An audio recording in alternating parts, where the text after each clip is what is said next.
Hello students, হালকেনস্টেইন academic to admission কোর্সে সবাইকে স্বাগত জানাচ্ছি। আমাদের আজকের আলোচনার বিষয়বস্তু মার্কেটিং লেকচার 12, যেটি হচ্ছে পণ্যের ডিজাইন। সো চলো শুরু করা যাক। লেকচারের শুরুতে আমাদেরকে জানতে হবে পণ্যের ডিজাইন বলতে কি বোঝায়। স্বাভাবিকভাবে ডিজাইন বলতে আমরা বুঝে থাকি নকশায়ন কিংবা হচ্ছে পণ্যের আকৃতি সুন্দর করার কোনো একটা প্রসেস। ব্যাপারটা এরকম, পণ্যের আকার বা নকশা, কার্যভিত্তিক নকশা, প্যাকেটের নকশা, পণ্য গবেষণা এবং পণ্য উন্নয়ন, তার যে সমাহার সেটিকেই বলা হয় পণ্যের ডিজাইন। তাহলে এখানে আমি কয়টা বিষয় দেখতে পাচ্ছি? প্রথমত পণ্যের আকার, তারপর হচ্ছে পণ্যের নকশা করা, কার্যভিত্তিক নকশা, প্যাকেটের নকশা, পণ্যের গবেষণা এবং পণ্যের উন্নয়ন, প্রোডাক্টের analysis and development. So total 6টা বিষয়বস্তু আমার এখানে কনসিডারেশনে আসছে। এবার আসি পণ্যের কাঠামোগত বিষয়, অর্থাৎ স্ট্রাকচারাল ব্যাপার স্যাপার, যার মধ্যে আছে কি পণ্যের ধরন, অর্থাৎ পণ্যটা কি ধরনের প্রোডাক্ট। তারপর আসছে হচ্ছে কি আকার আকৃতি, রং, পণ্যের কালার কি, এই সবগুলা, এবং সেই সাথে আসছে পণ্যের কোয়ালিটি, পণ্যের গুণগত মান কি হবে এবং সেই গুণগত মান নির্দিষ্ট করা। এই সব কিছুকে একসাথে বলা হয় পণ্যের ডিজাইন। সো প্রথম ক্ষেত্রে আমাদের বিবেচ্য বিষয়ের মধ্যে ছিল কি কি? পণ্যের আকার, নকশা, কার্যভিত্তিক নকশা, প্যাকেট নকশা, পণ্যের গবেষণা এবং উন্নয়ন। আর এখন দেখছি আকৃতি, রং, তার পাশাপাশি হচ্ছে গুণগত মান নির্দিষ্ট করা, পণ্যের ধরন। এই সব কিছুকে আলটিমেটলি পণ্যের ডিজাইন বলা হয়। এখন পণ্য ডিজাইন যে বিষয়টির সাথে জড়িত সরাসরিভাবে, সেটা হচ্ছে সন্তুষ্টি, ক্রেতার সন্তুষ্টি। ব্যাপারটা কিভাবে তুমি চিন্তা করতে পারো? নিজেকে একজন কাস্টমারের জায়গায় ভাবো। তো মনে করো তুমি একজন কাস্টমার বা একজন ভোক্তা। একজন ভোক্তা হিসেবে তুমি কি চাও? তুমি যে প্রোডাক্টটা কিনবে সেই প্রোডাক্টটা দেখতে ভালো হবে, প্রথম কথা সেটা। সেই প্রোডাক্টের গুণগত মান ভালো হবে, রং ভালো হবে, দেখতে সুন্দর আকর্ষণীয় হবে। একজন ভোক্তা কিংবা কাস্টমার হিসেবে তুমি চাও যেন কোয়ালিটি ভালো থাকে এবং তোমার অ্যাফোর্ডেবিলিটি কিংবা তোমার ক্রয় ক্ষমতা, অর্থাৎ তোমার যে কেনার সামর্থ্য, সেই সামর্থ্যের মধ্যে পণ্যটার দাম নির্ধারিত হবে। সো একজন ক্রেতার দিক থেকে তুমি যদি এই সকল ফ্যাসিলিটিস পাও, পণ্যের আকৃতি, রং বা মান সবকিছুই ভালো, তারপর হচ্ছে তোমার অ্যাফোর্ডেবিলিটির মধ্যে ওটার প্রাইস ডিটারমাইন করা হয়েছে, তখন গিয়ে তোমার মধ্যে সন্তুষ্টি বিরাজ করবে। সো এই কথাটাই এখানে বলা হলো। এখন যদি আমরা দেখি পণ্যের ডিজাইনের ক্ষেত্রে যে বিষয়গুলো অন্তর্ভুক্ত, এই ডিজাইনের ক্ষেত্রে পণ্যের প্রকৃতি, প্রথমত পণ্যটা কোন ধরনের পণ্য। পণ্যের আবার অনেক ধরনের ভাগ আছে। যেমন আমরা যদি একটা অর্গানাইজেশনের কথা ভাবি, ইউনিলিভার কিংবা প্রাণ আরএফএল, তাদের অনেকগুলা প্রোডাক্ট লাইন আছে। তারা মাল্টিপল প্রোডাক্ট নিয়ে চিন্তা করে থাকে। এখন কোন পণ্য কি ধরনের বা পণ্যের প্রকৃতিটা কি, সেটা আমাকে বিবেচনা রাখতে হবে। যেমন হচ্ছে ওষুধ শিল্প, তারা মূলত হচ্ছে মেডিসিন তৈরি করে থাকে, সেটা এক ধরনের প্রোডাক্ট। তারপর হচ্ছে খাবারের, আমাদের যে আমরা ফাস্ট ফুড খাই, সেটা এক ধরনের পণ্য। আবার আমরা যদি চিন্তা করি, মুদির দোকানে যা পাওয়া যায়, চাল, ডাল, এগুলো এক ধরনের পণ্য। সো পণ্যের প্রকৃতি এখানে বিবেচ্য বিষয়। তারপর ওজন, পণ্যটার ওজন কতটুকু, পরিমাপ কতটুকু, তার পাশাপাশি রং, কালারটা কি, দেখতে কি রকম, এবং লাস্টলি মান বা কোয়ালিটি। তাহলে ওজন, রং, মান, প্রকৃতি, এই বিষয়গুলো আমার এখানে পণ্য ডিজাইন বা হচ্ছে প্রোডাক্ট ডিজাইনের ক্ষেত্রে এইগুলা অন্তর্ভুক্ত। এখন তাহলে পণ্য ডিজাইনের সাথে জড়িত আর দুইটা দিক, যে দিকগুলো সম্পর্কে এখন জানো, যার মধ্যে আছে পণ্যের অভ্যন্তরীণ এবং বাহ্যিক দিক। অভ্যন্তরীণ দিক এবং বাহ্যিক দিক। অভ্যন্তরীণ দিকের কথা যদি আমরা চিন্তা করি, তাহলে হচ্ছে গুণগত মান। বাহ্যিক দিকের কথা যদি চিন্তা করি, আকৃতি এবং রং, যেগুলো আমরা অলরেডি দেখে এসেছি, আর গুণগত মান। এখন আমরা এইগুলো একটু একটু করে জানবো। দেখো, পণ্য ডিজাইন মূলত কি? পণ্য গবেষণার ফল। আমরা যখন একটা নতুন করে কোনো একটা প্রোডাক্ট মার্কেটে লঞ্চ করতে যাই, আমাকে আগে চিন্তা করতে হয়, অনেক কিছু অ্যানালাইসিস করতে হয়। কারেন্ট মার্কেট ডিমান্ড কি, বর্তমানে বাজারের চাহিদা কি, ক্রেতারা আমার কাছ থেকে কি চায়, তারা কোন ধরনের পণ্য বা কোন ডিজাইনের পণ্য বেশি প্রেফার করে, এই সব কিছু নিয়ে আমাকে আগে গবেষণা করতে হবে বা অ্যানালাইসিস করতে হবে। তখন গিয়ে আমি বুঝতে পারবো যে আলটিমেটলি কোন প্রোডাক্টটা চুজ করা আমার জন্য প্রফিটেবল হবে, বা কোন পণ্যটা আমি যদি ডিজাইন করি, তখন গিয়ে সেটা আমার জন্য একটা প্রফিটেবল সিনারিও ক্রিয়েট করবে। সো এখানে তাহলে পণ্য গবেষণা আমার জন্য অনেক বেশি অ্যাডভান্টেজের একটা কাজ করে। এবার যদি আমরা দেখি পণ্যের কাঠামোগত বিষয় কিংবা স্ট্রাকচারাল মান, এই যে পণ্যের কাঠামোগত বিষয় মান বলতে কি বোঝায়? পণ্যের ডিজাইনকে। পণ্যের ডিজাইন ডেফিনেটলি পণ্যের কাঠামোগত বিষয় এবং মান, পণ্যটা দেখতে কি রকম, আকৃতি কি, এবং মান বলতে পণ্যের অভ্যন্তরীণ গুণাবলী। পণ্যটার আমি পণ্যটা ব্যবহার করে কি কি গুণাবলী পাচ্ছি, পণ্যটা থেকে কি ইউটিলিটিস পাচ্ছি আমি, সেই জিনিসগুলো এখানে পণ্য ডিজাইনের সাথে সরাসরিভাবে রিলেটেড। এখন কোনো একটি পণ্যকে সুনির্দিষ্ট ও আকর্ষণীয় রং, সাইজ এবং প্যাটার্ন অনুযায়ী হয়ে থাকে একেকটা পণ্য। একেকটা পণ্যের ক্ষেত্রে তোমার সাইজ ডেফিনিটলি আলাদা হতে পারে, তারপর হচ্ছে কালার ডিফারেন্ট হতে পারে, শেপ ডিফারেন্ট হতে পারে। এখন দেখো এই সবকিছুই আমার এখানে কিসের মধ্যে আসছে? পণ্য ডিজাইন। যেমন সনি টেলিভিশন তোমার ইঞ্চি বাই ইঞ্চি হয়ে থাকে, যেমন হচ্ছে কত 22 ইঞ্চির টিভি হয়ে থাকে, তারপর হচ্ছে মনে করো 50 ইঞ্চির টিভি হয়ে থাকে। সো আমরা এখানে আকৃতির ব্যাপারটা দেখতে পারি, যেটা 50 ইঞ্চির টেলিভিশন দেখতে সেটা নিশ্চয়ই অনেকটাই বড় হবে, আর যেটা 22 ইঞ্চির টেলিভিশন তুলনামূলকভাবে সেটা অনেকটাই ছোট হবে। সো এই জিনিসগুলো এখানে বলা হলো। এখন বিশ্বের অন্যান্য টেলিভিশন হতে তাদের ভিন্ন রং, আকার এবং প্যাটার্ন। সনি টেলিভিশন এবং ওয়ালটন, সনি ভার্সেস ওয়ালটন, এই দুইটা নিয়ে যদি তুমি চিন্তা করো, এরা দুইটাই কিন্তু হচ্ছে টিভি বানায় বা টেলিভিশন বানায়। এখন সেই টেলিভিশনটার মধ্যে আমরা কিভাবে পার্থক্য করব যে কার কোয়ালিটি ভালো? তার মধ্যে আমরা রং, আকার এবং প্যাটার্ন কালেক্ট, তোমার এখানে ডেফিনেটলি কালার কম্বিনেশন কিংবা কালার গ্রেডিংটা আমার এখানে বিবেচ্য বিষয়, কোনটার কালার গ্রেডিং বেটার। তারপর হচ্ছে আকার, কোনটার আকার ভালো এবং কোনটার প্যাটার্নগুলো, প্যাটার্ন বলতে তোমার এখানে টিভির অনেক ধরনের সেটিংস থাকে, এই সেটিংসগুলোর কথা এখানে তোমার বলা হতে পারে। সো এই জিনিসগুলো দিয়ে আমি চিন্তা করব যে কোনটা আমার জন্য বেটার, কোনটা কিনলে আমি বেশি অ্যাডভান্টেজ পাবো। সো এইগুলাই বলে যে হচ্ছে ডিজাইনের স্বতন্ত্র। এবার যদি আসি, দেখো পণ্য ডিজাইনের প্রকারভেদ নিয়ে এখানে সুন্দরভাবে একটা চার্ট তোমাদের জন্য প্রস্তুত করা হয়েছে। মোটামুটি এই চার্টটা পড়লেই তোমাদের ডিজাইন রিলেটেড আর কোনো কনফিউশন থাকবার কথা না। সো শুরু করা যাক। প্রথমেই যেটা আসে কার্যগত বা ব্যবহারিক ডিজাইন। কার্যগত বা ব্যবহারিক ডিজাইন এই জিনিসটার সংজ্ঞাটা কি বলছে আমাকে?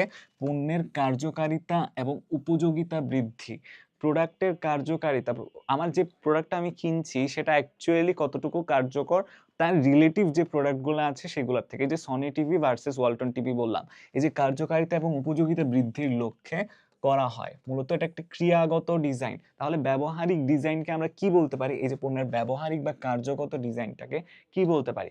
এখানে মূলত মেইন কনসেপ্ট হচ্ছে কার্যকারিতা এবং উপযোগিতা বৃদ্ধি করা। সো ডেফিনেটলি এটাকে আমরা বলতে পারি একটা ক্রিয়াগত ডিজাইন। তার পাশাপাশি দেখো এখানে পণ্যের বাহ্যিক সৌন্দর্য বৃদ্ধি পায় না। আমার এখানে মূল বিবেচ্য বিষয় আমি মান কিভাবে বাড়াতে পারি। আর মান, পণ্যের গুণগত মান, এই জিনিসটাকে আমরা কি বলি? একটা অভ্যন্তরীণ বিষয় না? এই যে অন্তর্নিহিত গুণাবলীর বৃদ্ধির দিকে এখানে মেইন ফোকাসটা দেওয়া হয়। ফর এক্সাম্পল, উদাহরণস্বরূপ আমরা যদি ইয়ের কথা চিন্তা করি, ওয়াইফাই এর কথা চিন্তা করি, অনেকগুলা কিন্তু ওয়াইফাই অপারেটর আছে। এখন কাদের ওয়াইফাই সার্ভিস বেটার তুমি সেটা চিন্তা করবা কিভাবে? তুমি মনে করো তাদের সার্ভিসটা কারেন্টলি নিচ্ছ। এখন ওই সার্ভিসে তুমি কিভাবে বা কি আউটপুট পাচ্ছ ওই সার্ভিসটা নেওয়ার পরে? তোমার ইন্টারনেটের রেট কিরকম এখন ওয়াইফাই এর? ওই সবকিছু বিবেচনা করেই তুমি আলটিমেটলি ডিসিশন নিচ্ছ যে কাদের বা কোন কোম্পানির রাউটার বা কোন কোম্পানির ওয়াইফাই সার্ভিস তুমি গ্রহণ করতে যাচ্ছ। একইভাবে internet, FM, MP3, MP4, camera, এই সব কিছু ব্যবহারের ক্ষেত্রে সুবিধাযুক্ত করে মোবাইল ফোন ডিজাইন করা হয়। এখন কিন্তু যদি তুমি চিন্তা করো যে ওয়াইফাইটা জাস্ট একটা এক্সাম্পল দিলাম, একটা মোবাইল ফোনের কথাও যদি তুমি চিন্তা করো, মোবাইল ফোনের কার্যকারিতা এবং সেই সাথে উপযোগিতা, এই দুইটা জিনিস কিভাবে বাড়ানো হয়েছে? একদম আগেকার দিনের যে মোবাইল ছিল সেই মোবাইলে জাস্ট কথা বলা যেত, আর কিচ্ছু করা যেত না। আর এখনকার মোবাইলগুলোতে কি পাচ্ছ তুমি? MP3, MP4, তারপর হচ্ছে রেডিও, সেই সাথে তুমি কি পাচ্ছ? এখানে ইন্টারনেট পাচ্ছ। অলসো তোমার এখানে ক্যামেরা আছে, সব সুযোগ সুবিধা কিন্তু তোমার এখানে অন্তর্ভুক্ত করা হয়েছে। ওয়াইফাই এর যে সার্ভিসটার কথা আমরা বলেছি সেখানে আমরা বিবেচনায় রেখেছি দুইটা তুলনামূলক ওয়াইফাই সরবরাহকারী প্রতিষ্ঠান, যাদের ক্ষেত্রে রেট অর্থাৎ তারা মান্থলি কত চার্জ করে এবং তাদের যে ইন্টারনেটের স্পিড সিমিলারলি যদি ধরি 50 Mbps, 50 Mbps। এখন সেই 50 Mbps এর মধ্যে তাদের কাদের বা কোন প্রতিষ্ঠানের ইন্টারনেটটা ভালো চলছে সেই জিনিসটা এখানে বিবেচ্য বিষয়। আর এখানে যে উদাহরণটা দেওয়া হয়েছে একটা মোবাইল ফোনের উদাহরণ, যার মধ্যে সকল সুবিধাই অন্তর্ভুক্ত। বর্তমানে সকল সুবিধা বলতে ইন্টারনেট যেটা ছাড়া আমরা চলতেই পারি না, তার সাথে হচ্ছে MP3 গান শোনার জন্য, MP4, FM সবকিছু কিন্তু এখানের মধ্যে অলরেডি আছে। তো এইগুলাকে আমরা বলতে পারি হচ্ছে ক্রিয়াগত ডিজাইন, যেটাকে বলা হচ্ছে ব্যবহারিক বা কার্যগত ডিজাইন। এবার আসি রুচিসম্মত কিংবা নান্দনিক ডিজাইন। রুচিসম্মত কিংবা নান্দনিক ডিজাইন এই কথাটা যখন আমরা বলবো, এটা সরাসরি রং, নকশা, আকৃতি অর্থাৎ বাহ্যিক বিষয়ের সাথে সম্পর্কিত। রুচিসম্মত বা নান্দনিক ডিজাইন, এটা একটু দেখি। পণ্যের আকৃতি, গঠন দেখেছো, এগুলো পরিবর্তন করে ডিজাইন করা হলে তখন সেটাকে আমরা বলি রুচিসম্মত ডিজাইন। যেমন কি ক্রেতা আকর্ষণীয়তা বৃদ্ধির লক্ষ্যে করা হয় মূলত এই রুচিসম্মত ডিজাইন, অর্থাৎ কিভাবে আমি আমার কাস্টমার যারা আছে তাদেরকে আমার প্রোডাক্টের প্রতি অ্যাট্রাক্ট করতে পারছি। আমার প্রোডাক্টের ফরমেশন অ্যান্ড ওরিয়েন্টেশন আমাকে এভাবে সাজাতে হবে যাতে করে হচ্ছে সেটা আমার যে কাস্টমাররা আছে সেই কাস্টমারদের কাছে অ্যাট্রাকটিভ হয়। সো দেখো এখানে মূলত পণ্যটিকে ফ্যাশনেবল করে ক্রেতাদের চোখে দৃষ্টিনন্দনভাবে উপস্থাপন করা হয়। একটা প্রোডাক্টকে এখানে মেইন কনসার্নটা হচ্ছে কিভাবে অ্যাট্রাকটিভ ওয়েতে একটা প্রোডাক্টকে শো করা যায় যে আমার কাস্টমার আছে তার কাছে। এখন যখন অ্যাট্রাকটিভ ওয়েতে শো করা যাবে ডেফিনেটলি তখন ওই কাস্টমারটা সেই প্রোডাক্টটি কিনতে আগ্রহী হয়ে উঠবে। যার কারণে দেখো এখানে মূলত স্যামসাং, ওয়ালটন এবং সনির মোবাইল, টিভি এবং ফ্রিজ এগুলোর কথা বলা হয়েছে। তুমি যদি এই কোম্পানিগুলোর কথা চিন্তা করো, স্যামসাং বা স্যামসাং এর ফোন, স্যামসাং এর ক্যামেরা কিন্তু এখন অনেকটাই ডেভেলপ করেছে আগের থেকে। শুরুর দিকের যে সেটগুলো ছিল তাদের থেকে কিন্তু এখনকার দিনে বা বর্তমানে যে ভ্যারিয়েশনগুলো এসেছে ওইগুলোর কিন্তু ক্যামেরা কোয়ালিটি ফার বেটার। একইভাবে ওয়ালটনেরও ফোন আছে বা সনিরও কিন্তু ফোন আছে। সো এখানে তুমি তাদের মধ্যে তুলনামূলক এখানে যে পার্থক্যটা করতে চাচ্ছ সেটা ডেফিনেটলি হচ্ছে রুচিসম্মত কিংবা নান্দনিকতার বিচারে। তারপরে যদি আমরা আসি ডিজাইনের ধরন, এখানে যেটা আসছে সেটা হচ্ছে কি প্রোডাকশন ডিজাইন কিংবা উৎপাদন ডিজাইন। প্রোডাকশন ডিজাইন কিংবা উৎপাদন ডিজাইন এটার সাথে সরাসরিভাবে জড়িত যে বিষয়গুলো সেটা হচ্ছে প্রযুক্তির ব্যবহার, নতুন নতুন কৌশল ব্যবহার। প্রযুক্তি এবং নতুন নতুন কৌশল, যার মধ্যে আছে নতুন নতুন পণ্য এবং নতুন নতুন কৌশল কিংবা প্রযুক্তি। সো আমার এখানে বিবেচ্য বিষয় কয়টা? পণ্য, কৌশল এবং প্রযুক্তি। এইগুলা ব্যবহার করে পণ্য উৎপাদন করার যে প্রসেস বা প্রক্রিয়া সেটাকেই মূলত উৎপাদন ডিজাইন হিসেবে বিবেচনা করা হয়। তাহলে উৎপাদন ডিজাইনের মধ্যে কি কি পাচ্ছি? যত নতুন রকমের টেকনোলজি আমি পাচ্ছি। এখন আজকের তোমাকে একটা তুলনা যদি আমি করতে বলি, আজকের সাথে 40 বছর আগের প্রোডাকশন কনসেপ্টের তুলনা করো। 40 বছর আগে কি সেই টেকনোলজিগুলো ছিল, এভেলেবল ছিল যেগুলো বর্তমানে আছে? সেই মেশিনারিজ গুলো ছিল, সেই ইকুইপমেন্টস গুলো ছিল যেগুলো বর্তমানে আছে? নিশ্চয়ই ছিল না। যেই কারণে তখন দেখা যেত তাদের ক্ষেত্রে আজকে যে প্রোডাক্টটা প্রোডিউস করতে 1 ঘন্টা লাগছে সেই প্রোডাক্টটা প্রোডিউস করতে তাদের 2 দিন 3 দিন পর্যন্ত লেগে যেত। কেন? কারণ আগে তারা সেই ফ্যাসিলিটিস গুলা পায়নি যেগুলো বর্তমান যুগে আমরা পাচ্ছি। সো এই জিনিসগুলা কিন্তু এখন প্রযুক্তিগত সহায়তা বা টেকনোলজিক্যাল অ্যাডভান্সমেন্ট, গ্লোবালাইজেশন, মডার্নাইজেশন সব কনসেপ্টের আওতায় কিন্তু এগুলো চলে আসছে। সো নতুন নতুন কৌশল বা নতুন নতুন স্ট্র্যাটেজি, নতুন নতুন পণ্য বা প্রোডাক্ট এবং প্রযুক্তি ব্যবহারের মাধ্যমে পণ্য উৎপাদন করবার যে প্রক্রিয়া সেটাকেই আমরা কি বলে থাকি? উৎপাদন ডিজাইন। এবার যদি আসি দেখো, এখানে দেখো এই ডিজাইনের যে মুখ্য উদ্দেশ্য বা মূল কাজ সেটা হচ্ছে কি উৎপাদনের যে ব্যয় এবং অপচয় হ্রাস করা। আমি এখানে আমার পণ্য ডিজাইনটা এমনভাবে করতে হবে, যদি আমি সেটা উৎপাদন ডিজাইনের কনসেপ্টে আসি, যাতে করে প্রথম কথা হচ্ছে আমার খরচ কমবে। আগে 1 ইউনিট প্রডিউস করতে যদি আমার 100 টাকা খরচ হতো, এখন সেটাকে যেন কমিয়ে আমি 70 বা 60 টাকায় আনতে পারি। খরচ কমানোটা একটা বিবেচ্য বিষয়। তার পাশাপাশি যেটা আসে, উৎপাদন খরচের পাশাপাশি আমাকে এখানে চিন্তা করতে হবে কিভাবে আমি গুণগত মান বাড়াতে পারি।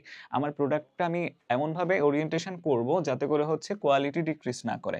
এখন যদি আমরা আসি প্যাকিং ডিজাইনের ক্ষেত্রে, লাস্টলি যে পার্টটা আছে পণ্যের মোড়ক কিংবা বাহিরের যে আবরণ সেটাকে আমরা বলে থাকি কি প্যাকিং। এখন যদি দেখো প্যাকিং ডিজাইনে কি হয়, মূলত গুণগত মানের পরিবর্তন না ঘটিয়ে তাহলে শুধুমাত্র ডিজাইনে ফোকাসটা দেওয়া হয়। আমরা যে দুইটা ফ্যাক্টর দেখে এসেছি অলরেডি, একটা হচ্ছে বাহ্যিক এবং অভ্যন্তরীণ।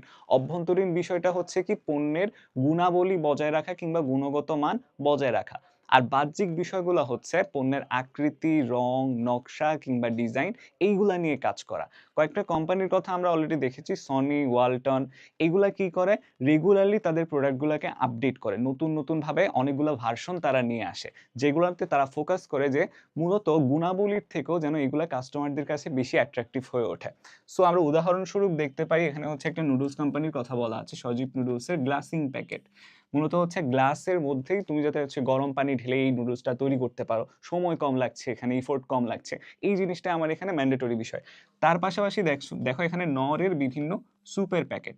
সো এগুলো কিন্তু কাইন্ড অফ রেডিমেড, সব কিছু তৈরি করা থাকছে, তোমার জাস্ট সামান্য ইফোর্ট দিয়ে পানিটা ঢালতে হচ্ছে। এর আগেরটা যদি আমরা দেখি, যে উৎপাদন ডিজাইন বা প্রোডাকশন ডিজাইন, এই কনসেপ্টের উদাহরণে আমরা আসছি হাতের স্পর্শ ছাড়াই স্বয়ংক্রিয় যন্ত্রপাতির মাধ্যমে পণ্য উৎপাদনের ডিজাইন করা। অটোমাইজেশন বা একটা কনসেপ্ট কিন্তু এখন চলে এসেছে যে স্বয়ংক্রিয় ব্যবস্থা, এটা এমন একটা সিস্টেম যে রোবোটিক্যালি এই জিনিসগুলো করা হয়।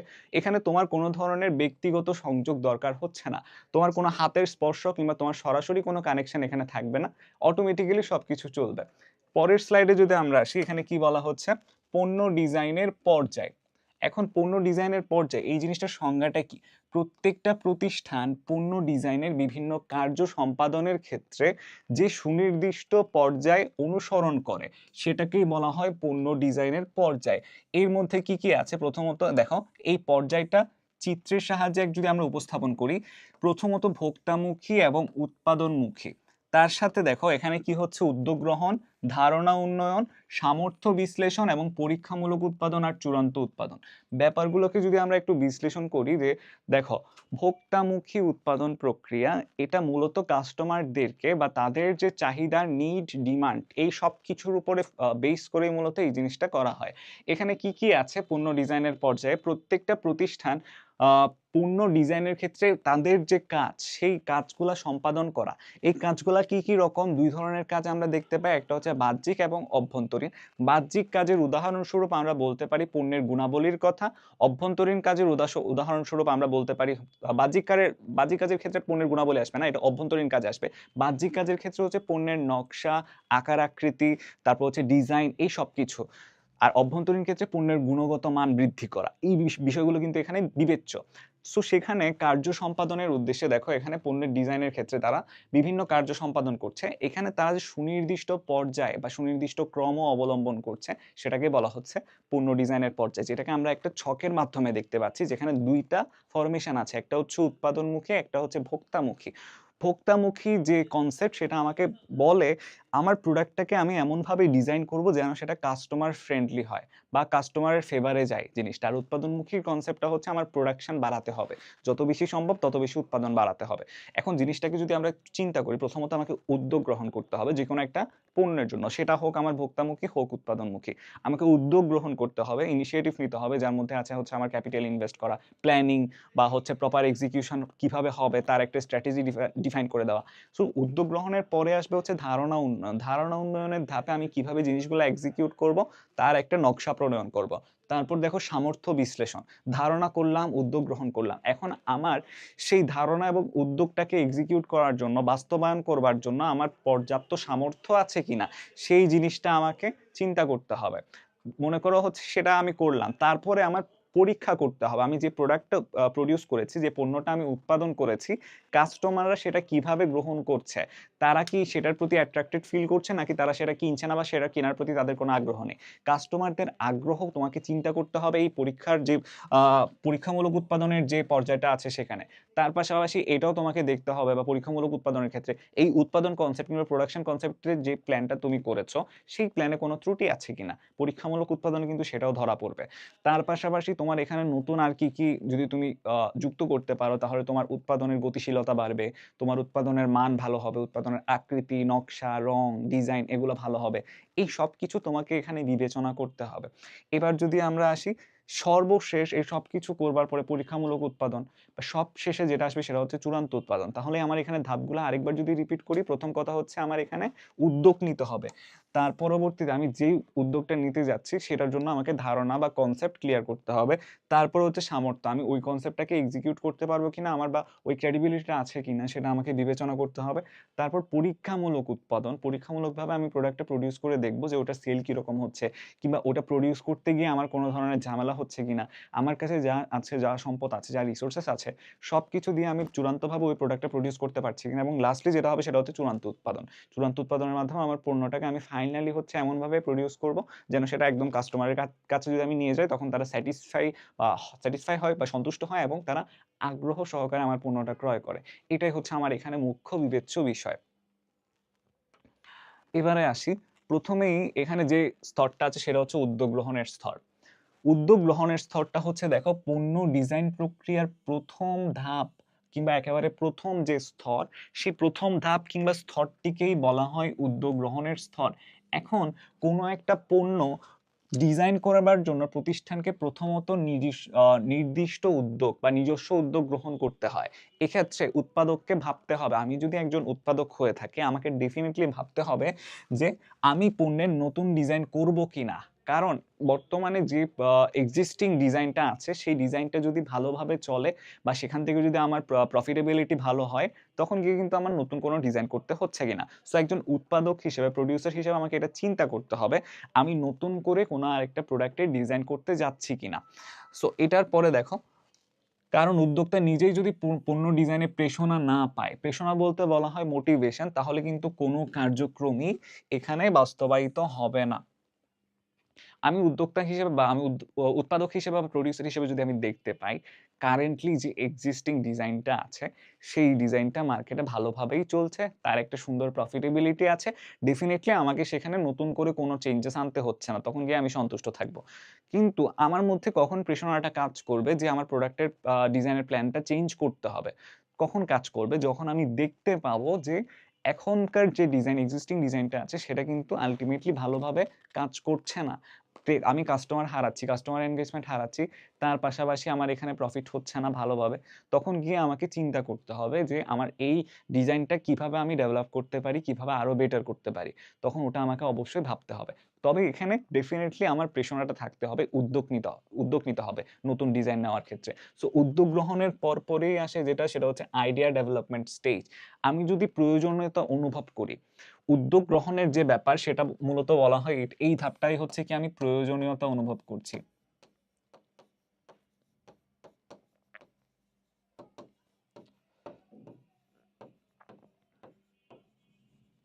একজন উৎপাদক হিসেবে আমি পণ্য ডিজাইন করার জন্য আমি এখানে প্রয়োজনীয়তা অনুভব করছি। এই অনুভব করবার পরে আমি প্রয়োজনীয়তা যখন অনুভব করতে পারছি, উৎপাদক যদি দেখো এখানে প্রয়োজনীয়তা অনুভব করেন পণ্য ডিজাইনের এবং সিদ্ধান্ত নেন যে পণ্য ডিজাইন করবেন, এটা আমার এখানে অবশ্যই আলোচনা আসতে হবে যে তিনি প্রয়োজন অনুভব করছেন এবং সেই সাথে তিনি সিদ্ধান্ত নিয়েছেন যে ডিজাইনে তিনি পরিবর্তন আনবেন, ডিজাইনটাকে তিনি চেঞ্জ করবেন। তখন পণ্য ডিজাইন সংক্রান্ত ধারণার উন্নয়ন করতে হবে। ধারণার উন্নয়ন কনসেপ্টটার মানে কি? মানে আমি আমার প্রোডাক্টটাকে কিভাবে ডিজাইন করলে সেটা আমার জন্য একটা প্রফিটেবল সিনারিও ক্রিয়েট করবে, সেটা যারা আমার কাস্টমার্স আছে, যারা আমার ক্রেতারা আছে, ক্রেতা গোষ্ঠী আছে, তাদের কাছে জিনিসটা কিভাবে বা কত ভালোভাবে অ্যাকসেপ্টেবল হবে, এই জিনিসটাই আমাকে আগে চিন্তা করতে হবে।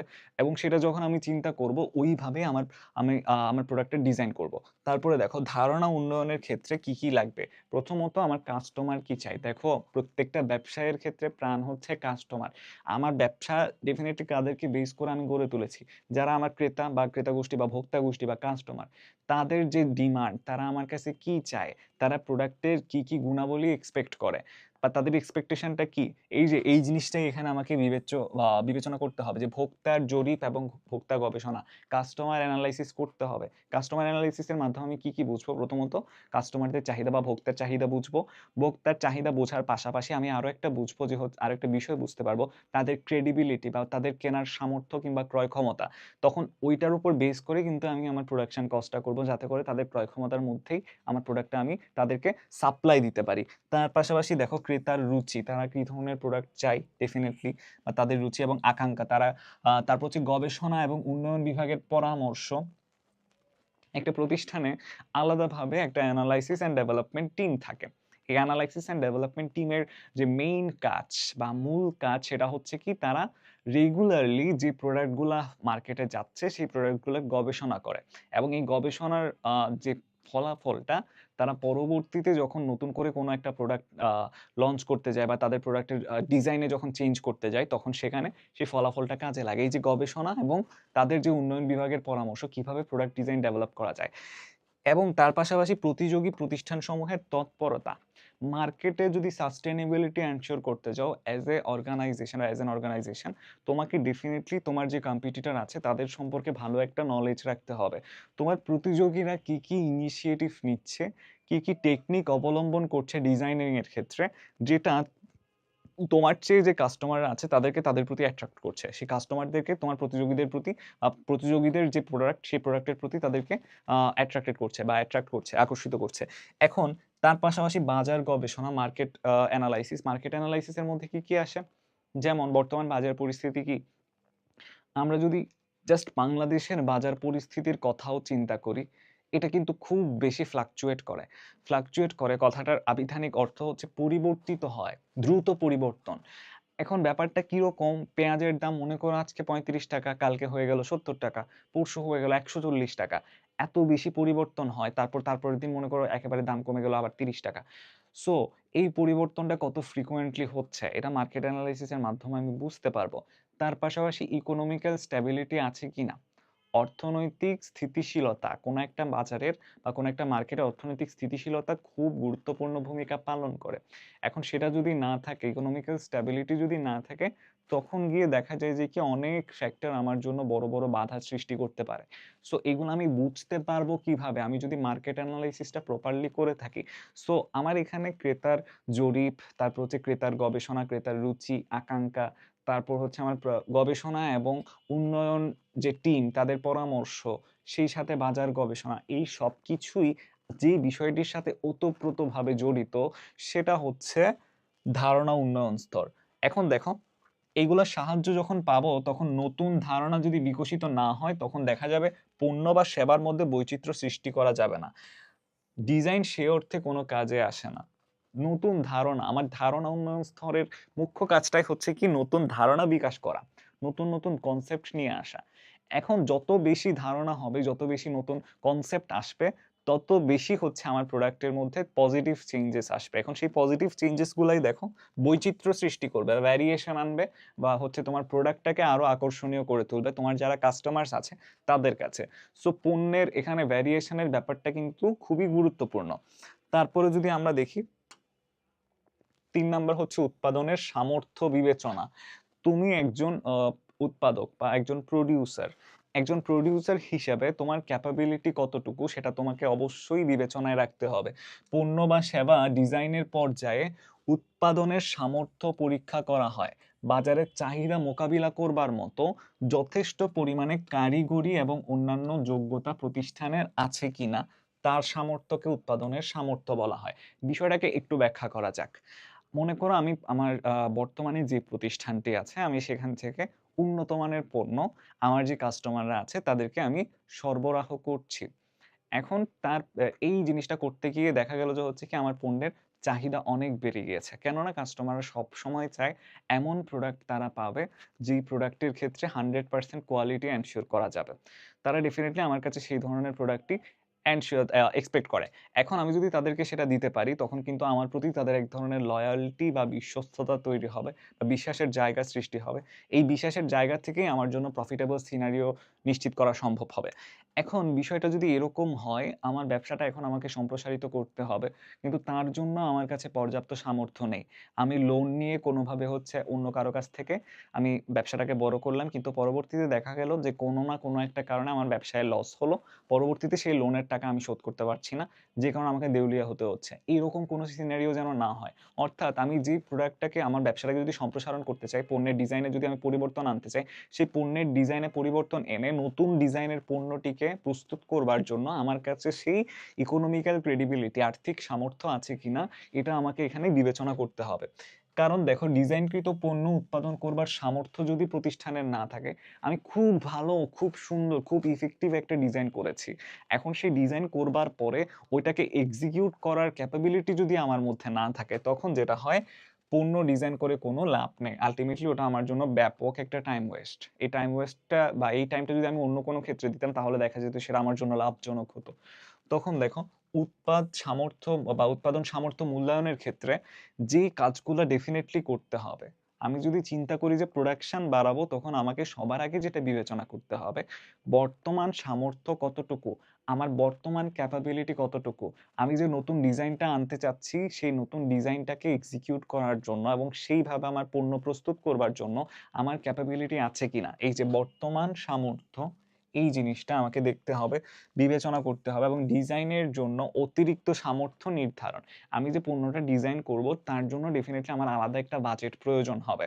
ডিজাইন তো আর এমনি এমনি হয় না, ডিজাইনের মধ্যে অনেক ধরনের কাজ আছে। যেমন হচ্ছে বাহ্যিক কাজ হচ্ছে কি আমরা আকৃতি বা নকশার পরিবর্তন, রঙের পরিবর্তন। তারপর অভ্যন্তরীণ কাজ কি গুণগত মান, আলাদা সেটিংসের ব্যবহার করা। যেমন আমরা যদি চিন্তা করি যে হচ্ছে সনি, ওয়ালটন, তারপর হচ্ছে আইফোন, এদের ক্ষেত্রে কোনটা বেটার? তুমি নিঃসন্দেহে বলবে যে আইফোন। কেন? কারণ তাদের সেটিংস ভালো। অভ্যন্তরীণ আ ভাবে তারা তাদের যে অ্যাপস গুলা কিংবা হচ্ছে তাদের যে ফোনের সেটিংস সেগুলোকে এমনভাবে তারা নির্দিষ্ট করেছে যাতে করে হচ্ছে একজন ব্যবহারকারী হিসেবে আমার জন্য সর্বোচ্চ কমফোর্ট জোন ক্রিয়েট করা যায় এবং সেখান থেকে বেস্ট সার্ভিস আমি পেতে পারি। সো ডেফিনিটলি তুমি আইফোনকেই চুজ করবে ওভার অন্যান্য স্মার্টফোন যেমন হচ্ছে ওয়ালটন কিংবা সনি। এবারে যদি আমরা দেখি ডিজাইনের জন্য অতিরিক্ত সামর্থ্য এখানে নির্ধারণ করা হচ্ছে। তার সাথে অতিরিক্ত সামর্থ্যের সাথে বর্তমান সামর্থ্য বিবেচনা, পর্যাপ্ত সামর্থ্য নিশ্চিতকরণ। তাহলে আমি যখন নতুন করে কোনো একটা প্রোডাক্ট ডিজাইন করতে যাচ্ছি, আমার বর্তমান সামর্থ্য বিবেচনা করতে হবে। ১ নাম্বার। দ্বিতীয়ত, আমার ওই ডিজাইনটাকে যদি এক্সিকিউট করতে চাই, নিশ্চিত করতে চাই, তখন গিয়ে আমার কি, কি খরচ হবে এবং সেক্ষেত্রে আমার কস্ট বা ওইটার সামর্থ্য বিবেচনা করতে হবে। তারপর ২ টার মধ্যে তুলনা করতে হবে। তুলনা করে আমাকে এটা নিশ্চিত করতে হবে নতুনভাবে যে ডিজাইনটা আমি চিন্তা করছি সেই ডিজাইনটা এক্সিকিউট করবার সামর্থ্য আমার আছে। তখন গিয়ে আমি সেই নিউ ডিজাইনটা অ্যাপ্রুভ করব। তারপরে যদি আমরা আসি দেখো পরীক্ষামূলক উৎপাদন কিংবা এক্সপেরিমেন্টাল প্রোডাকশন। এই এক্সপেরিমেন্টাল প্রোডাকশন কথাটা দ্বারা কি বোঝায়? কোনো প্রতিষ্ঠানের উৎপাদন সামর্থ্য বিবেচনা করে যদি পণ্য ডিজাইন করা হয় তাহলে স্বল্প আকারে পরীক্ষামূলকভাবে ডিজাইনকৃত পণ্যটি উৎপাদন করা হয়। ডিজাইন অনুযায়ী পণ্য বা সেবাটা আদৌ উৎপাদন করা সম্ভব কিনা। এই যে আমি একটা ডিজাইন চিন্তা করেছি বা একটা ডিজাইন আমি অলরেডি ভাবলাম যে হচ্ছে আমার প্রোডাক্টের আগের ডিজাইনটা চেঞ্জ করে এই নতুন ডিজাইনটা আনবো। এখন অ্যাকচুয়ালি এই ডিজাইন অনুযায়ী আমার প্রোডাক্টটা তৈরি করা যাচ্ছে কিনা, পসিবল হচ্ছে কিনা। এটা মূলত পসিবিলিটি মূল্যায়নের একটা প্রক্রিয়া যে আমার প্রোডাক্টটা এই ডিজাইন অনুযায়ী তৈরি করা সম্ভব কিনা সেটা আমাকে দেখতে হবে। দেখো এই পর্যায়ে পর্যবেক্ষণ করা হয়। এই পর্যবেক্ষণটাই হচ্ছে এখানে মুখ্য বিষয়। পরীক্ষামূলক উৎপাদনের মাধ্যমে মূলত কি করা হয়? এর উৎপাদন যোগ্যতা যাচাই বাছাই করা হয়। এটা উৎপাদনের ক্রেডিবিলিটি আছে কিনা। এই ডিজাইনটা যে আমি এক্সিকিউট করছি এটা এক্সিকিউশনের ক্রেডিবিলিটি আছে কিনা আমার। এই উৎপাদন যোগ্যতা যাচাই বাছাই করা হয়। এবং দেখো ফলাফল যদি সন্তোষজনক হয় তখন গিয়ে আমি ডিজাইনটা গ্রহণ করব। যদি আমি দেখতে পারি যে হচ্ছে আমার সামর্থ্য আছে এবং আমি যেভাবে ডিজাইনটা নিয়েছি একইভাবে ডিজাইনটা আমি যখন পরীক্ষামূলক বাস্তবায়ন করেছি, সফল বাস্তবায়ন হয়েছে, তখন গিয়ে আমি সেই ডিজাইনটাকে গ্রহণ করব। অন্যথায় এই পর্যায়ে পূর্ণ ডিজাইন প্রক্রিয়া বন্ধ করে দেওয়া উচিত। আশা করি আমরা বুঝতে পেরেছি। এবার আসি একদম লাস্টের যে ধাপ আছে সেটা, যেটা হচ্ছে কি ফাইনাল প্রোডাকশন কিংবা চূড়ান্ত উৎপাদন। এই চূড়ান্ত উৎপাদন কথাটার অর্থ কি? প্রথমত ডিজাইনকৃত পণ্যটি আমি যে পণ্যটা ডিজাইন করেছি পরীক্ষামূলকভাবে আমি আ এক্সামিন করেছি যে ওটা আদৌ পসিবল কিনা উৎপাদন করা। ওই পরীক্ষামূলক উৎপাদন করবার পরে যদি সকলের নিকট সেটা বিশেষ করে ক্রেতারা যারা আছেন যাদের কাছে আমি আমার ফাইনাল প্রোডাক্টটা পৌঁছে দিতে চাচ্ছি অর্থাৎ যারা ফাইনালি আমার প্রোডাক্টের মালিক হবে সেই ক্রেতাদের নিকট তার গ্রহণযোগ্যতা আছে কিনা, ক্রেতাদের নিকট গ্রহণযোগ্যতা মূল্যায়ন। এটাই হচ্ছে আমার এই ধাপের মূল কাজ। অর্থাৎ আমার প্রোডাক্টটা যাদের জন্য আমি বানিয়েছি তাদের কাছে আমার প্রোডাক্টের গ্রহণযোগ্যতা আছে কিনা সেটা আমাকে এখানে অবশ্যই বিবেচনা করে দেখতে হবে। এখন দেখো এই পর্যায় থেকে চূড়ান্তভাবে উৎপাদনের সিদ্ধান্ত গ্রহণ করা হয়। মনে করো আমি যে প্রোডাক্টটা বানালাম, আমার প্রোডাক্টের ডিজাইনে আমি চেঞ্জেস আনলাম এবং সেই চেঞ্জ বা পরিবর্তনটা আমি আমার উৎপাদনের ক্ষেত্রে করলাম বা উৎপাদন ডিজাইনে করলাম এবং নতুনভাবে যে নতুন ডিজাইনের পণ্যটি হলো, আমার ক্রেতা গোষ্ঠীর কাছে আমি সেই পণ্যটি নিয়ে গেলাম। তারা যদি সেই পণ্যটি গ্রহণ করে, তাদের কাছে যদি সেটি আকর্ষণীয় মনে হয়, তারা যদি সেটি কিনতে আগ্রহী হয়, তখন ফাইনালি বা সর্বশেষ ধাপে আমি কি করব? আমি পণ্যটি উৎপাদনের চূড়ান্তভাবে সেই ডিজাইনটাকে আমি অ্যাকসেপ্ট করব এবং পণ্যটা উৎপাদনের সিদ্ধান্ত গ্রহণ করব। সো এই ধাপটা মূলত যে বিষয়টাকে ফোকাস করে আ আ ইঙ্গিত করছে সেটা হচ্ছে কি গ্রহণযোগ্যতা মূল্যায়ন। কাদের গ্রহণযোগ্যতা? যারা ক্রেতা বা কাস্টমার আছে তাদের। এখন দেখো এই পর্যায়ে মূলত প্রতিষ্ঠানের অন্যান্য যে ডিপার্টমেন্টস গুলা আছে সেগুলাকে সম্পৃক্ত করা হয়। পরিশেষে বলা যায় যে স্বল্প পরিসরে অর্থাৎ পরিসরের ব্যাপ্তি যদি ছোট রাখি, সেই ছোট পরিসরের মধ্যে কিংবা মধ্যম পরিসর অথবা বৃহত্তর পরিসর, তুমি যেখানেই পণ্য উৎপাদন করো না কেন বা তোমার পরিসর যতটুকুই হোক না কেন, সেটা ছোট হোক, মাঝারি হোক, বড় হোক, সব ক্ষেত্রে পণ্যের ডিজাইন করা অত্যন্ত গুরুত্বপূর্ণ বিষয়। পণ্যের ডিজাইন করাটাই তোমাকে এখানে সব থেকে বেশি প্রেফার দিতে হবে। কেন? কারণ ওইটার উপরেই ডিপেন্ড করবে তোমার বিজনেসটা প্রফিটেবলি রান করবে কিনা, তারপর হচ্ছে মার্কেট সাস্টেনেবিলিটি এনশিওর করবে কিনা, তোমার জন্য ব্যবসাটা লাভজনক হয়ে উঠবে কিনা। তো এই সমস্ত ব্যাপার কিন্তু আমরা এর মাধ্যমেই বুঝতে পারি।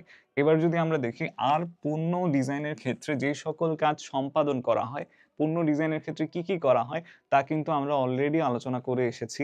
সুতরাং দেখো, পণ্য ডিজাইনের এই ধাপ কিংবা স্তরগুলা ছোট ছোট প্রতিষ্ঠান সঠিকভাবে অনুসরণ না করলেও বড় বড় প্রতিষ্ঠানগুলোকে কিন্তু তাদের সুনামের কথা চিন্তা করে যথাযথভাবে এগুলো অনুসরণ করতে হয়। ছোট ছোট প্রতিষ্ঠান যেগুলোর ব্যাপ্তি ছোট, পরিসর ছোট, তো তাদের কার্যকলাপ সীমিত। এখন তুমি যদি একটা বড় প্রতিষ্ঠান ইউনিলিভারের সাথে একটা ছোটখাটো গার্মেন্টসের তুলনা করো, ডেফিনেটলি সেটা কখনোই পসিবল না। কারণ ইউনিলিভারের একটা অলরেডি সুনাম আছে, জনগণের কাছে সেটা সর্বজন স্বীকৃত, সবাই ইউনিলিভারকে অনেক ভালো একটা প্রতিষ্ঠান হিসেবে চিনে।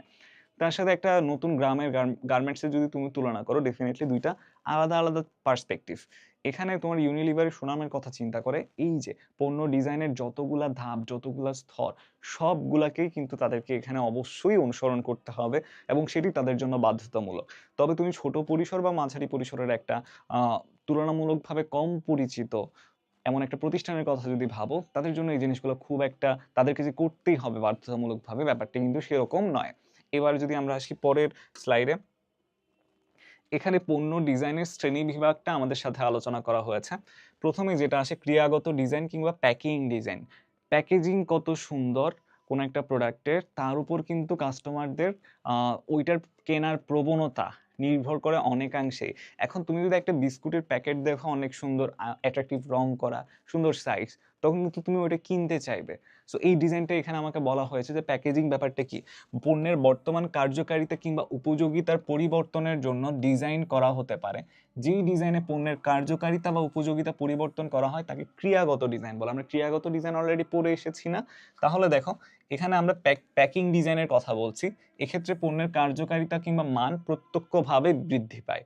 এবং দেখো, মশার কয়েল তৈরির কোম্পানিগুলো মশা মারার সাধারণ কয়েলের পাশাপাশি বুস্টার কয়েলও বাজারে চালু করেছে।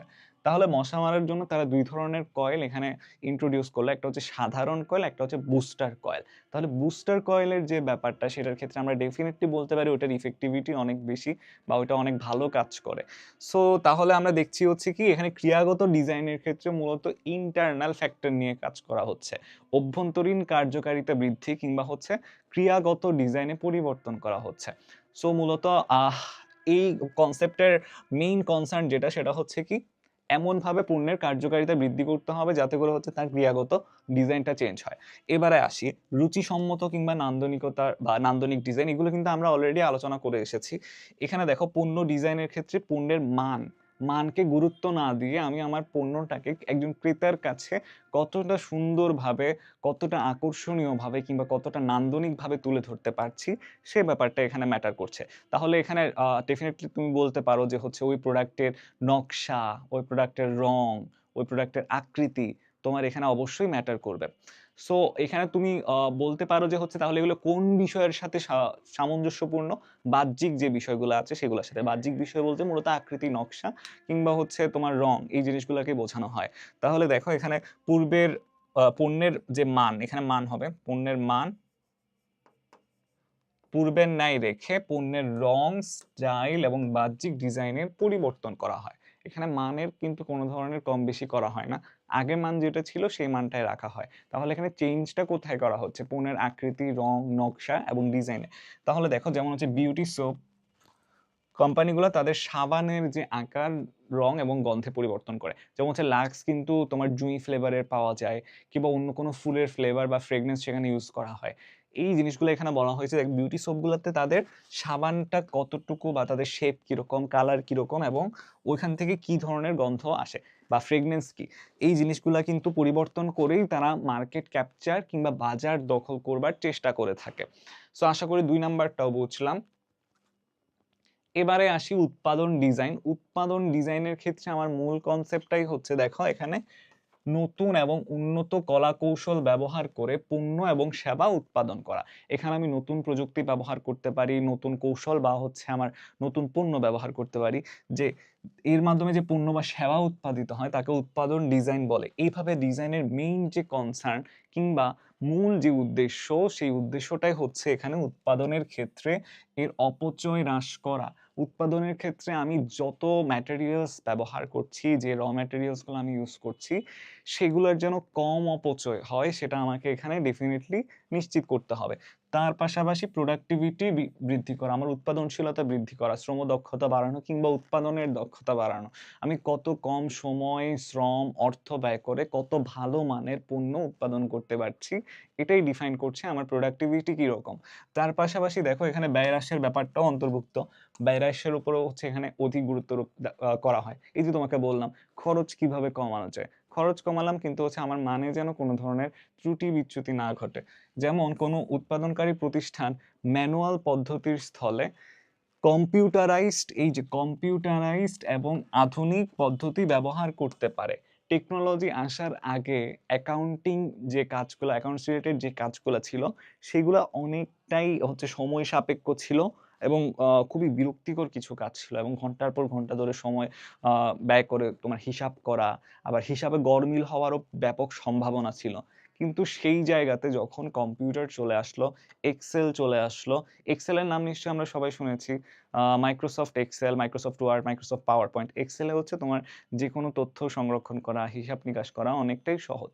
কাজে বড় বড় প্রতিষ্ঠানগুলো কি করে, তাদের যে কাজগুলো আছে বা হিসাব রিলেটেড যত রকমের ডাটা আছে তারা সেগুলা এক্সেলে সংরক্ষণ করে। তো দেখা যায় যে কি এখানে তাদের সময় কম অপচয় হচ্ছে, ভুল ত্রুটির এখানে সম্ভাবনা অনেকাংশেই কমে যাচ্ছে। তার পাশাপাশি হিসাব রাখার যে ব্যাপারটা, সেটা আগের থেকেই অনেক বেশি ইফেক্টিভ হচ্ছে। সো এই জিনিসগুলো এখানে আমার মুখ্য কনসার্ন। দেখো এখানে উৎপাদনকারী যে প্রতিষ্ঠানরা আছে তারা ম্যানুয়াল অর্থাৎ হচ্ছে খাতা কলমে হিসাব করার পরিবর্তে তারা যদি কম্পিউটারাইজড সিস্টেম এক্সেল ব্যবহার করে, তখন দেখা যাবে যে হচ্ছে কি তারা আগের থেকে অনেক বেশি প্রোডাক্টিভিটি বাড়াতে সক্ষম হবে। এবারে আসি প্যাকিং ডিজাইন। প্যাকিং ডিজাইনের মধ্যে ওই যে তোমাকে শুরুতে বলেছিলাম পণ্যের প্যাকিং, এটার উপর ডিপেন্ড করছে আমি পণ্যটা কিনতে আগ্রহী কিনা। পণ্যকে কত আকর্ষণীয়ভাবে তোমার সামনে তুলে ধরা যায় সেটাকে বলা হচ্ছে প্যাকিং। এই যে একটা বিস্কুটের প্যাকেট, তার রং যত কালারফুল হবে বা তার শেপ যত সুন্দর হবে, তুমি সেটি কিনতে তত বেশি আগ্রহী বোধ করবে। এই জিনিসটাই আমার এখানে বিবেচ্য বিষয়। পণ্যের আকার কিংবা গুণাগুণ এখানে পরিবর্তন না করে শুধুমাত্র প্যাকিং পরিবর্তন করাকেই বলা হয় প্যাকিং ডিজাইন। প্যাকিং এর পরিবর্তন, এখানে আকার বা আকৃতিক কিছুর এখানে হচ্ছে পরিবর্তন করা হচ্ছে না, শুধুমাত্র প্যাকেটটাকেই পরিবর্তন করা হচ্ছে। তাহলে দেখো আমরা প্রায়ই শুনে থাকি নতুন মোড়কে পণ্যটি বাজারে এসেছে। নতুন মোড়কে বাজারে এসেছে একই পণ্য, পণ্যের কোয়ালিটি সেম আছে, আকৃতি সেম আছে, জাস্ট প্যাকেটটা চেঞ্জ হয়েছে। বিশেষ করে ছোটদের জন্য তৈরি যে চকলেট, চিপস, চুইংগাম, এইসব পণ্যের ক্ষেত্রে এরূপ ডিজাইন করা হয়। এখন যারা ছোট বাচ্চা আছে তারা কিন্তু কালারফুল জিনিস বা এই রিলেটেড জিনিসগুলোর প্রতি খুব বেশি অ্যাট্রাক্টেড হয়ে থাকে। সো দেখা যায় তাদের পছন্দের উপর ভিত্তি করে ছোট ছোট কালারফুল অনেক ধরনের মোড়ক নিয়ে আসা হয় চকলেটের প্যাকেজিং এর ক্ষেত্রে, কিংবা হচ্ছে তোমার বাচ্চাদের যে টয় বা খেলনাগুলো আছে সেগুলোর ক্ষেত্রে। সো দেখো এখানে যে ধরনের পণ্য ডিজাইনে হোক না কেন, এর মূল যে উদ্দেশ্য, সেই মূল উদ্দেশ্যটা কি? আমার মূল উদ্দেশ্যটা হচ্ছে ক্রেতারা যারা আছেন ক্রেতাদের সন্তুষ্টি বিধান করা।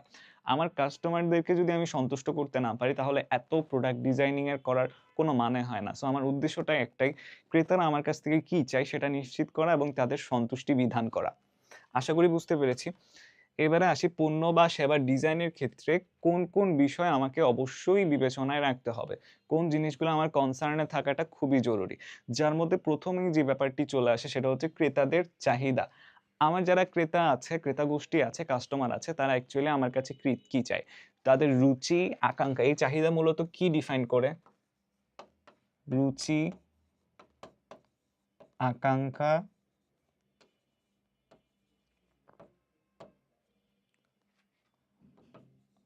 আগ্রহ। এর পাশাপাশি যেটা আসে সেটা হচ্ছে অপারেশনের সুবিধা। অপারেশনের যে সুবিধার ব্যাপারটা, অপারেশনের সুবিধাটা আমরা কিভাবে বলতে পারি? তোমার মাল্টিপল প্রোডাক্ট লাইনে প্রোডাকশন ডিজাইন প্ল্যান এক্সিকিউশন বা বাস্তবায়ন। এই জিনিসটা অপারেশনের সাথে সরাসরিভাবে রিলেটেড। এখন তুমি প্রোডাকশন ডিজাইনের জন্য যে প্ল্যানটা করেছো, তোমার যে অপারেশনাল এক্টিভিটিস গুলো আছে, যে তোমার মেশিনারিজ, ইকুইপমেন্ট, যে লেবার আছে, তারা সেই কাজটা করতে দক্ষ কিনা। সো অপারেশনের সুবিধাটাও তোমাকে এখানে চিন্তা করতে হবে। তার পাশাপাশি কার্যকারিতা। তুমি যে নতুন ডিজাইনটা করতে যাচ্ছ, সেই ডিজাইনটা আগের তুলনায় কতটুকু বেটার পারফর্ম করতে পারে।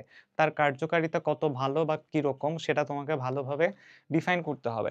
এখন তোমার কাস্টমার যারা আছে, তারা যদি এটাই জানতে না পারে তুমি যে নতুন ডিজাইনটা এনেছো বা যে নতুনভাবে তোমার পণ্যটাকে তুমি ডিজাইন করেছো, সেটা আগের থেকে বেটার এবং আরো বেটার কিছু কোয়ালিটি তারা এনশিওর করছে, আরো বেটার কিছু ফ্যাসিলিটি তারা এনশিওর করছে।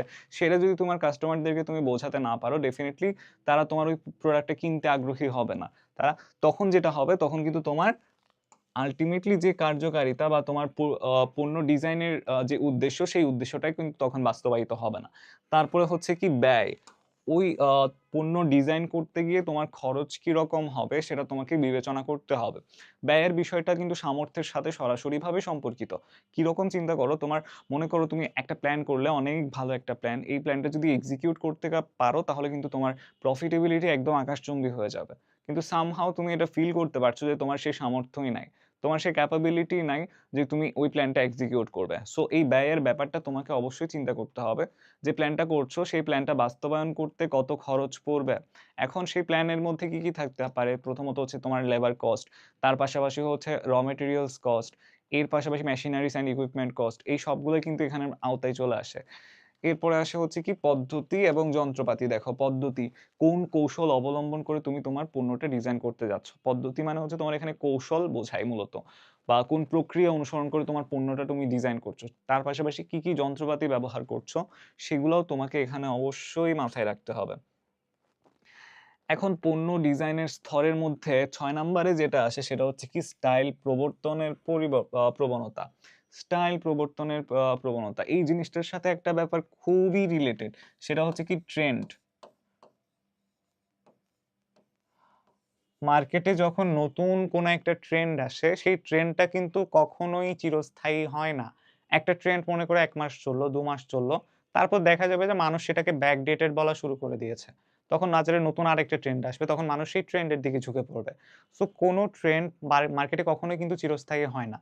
নতুন, নতুন ট্রেন্ড আসতেই থাকে। এখন সেই ট্রেন্ডের সাথে ইউজড টু হওয়া এবং ওইটাকে মাথায় রেখে তোমার প্রোডাক্ট ডিজাইন করা, এই জিনিসগুলো তোমাকে অবশ্যই করতে হবে। তারপর হচ্ছে স্টাইল সম্পর্কিত বাধা। এখন তোমার প্রোডাক্টে তুমি যদি ডিজাইনে চেঞ্জ করতে চাও, তখন কি, কি বাধা এখানে আসছে? স্টাইলে চেঞ্জ করতে গেলে স্টাইল সম্পর্কিত কি, কি বাধা আসছে বা কি, কি ব্যারিয়ারস এখানে তৈরি হচ্ছে।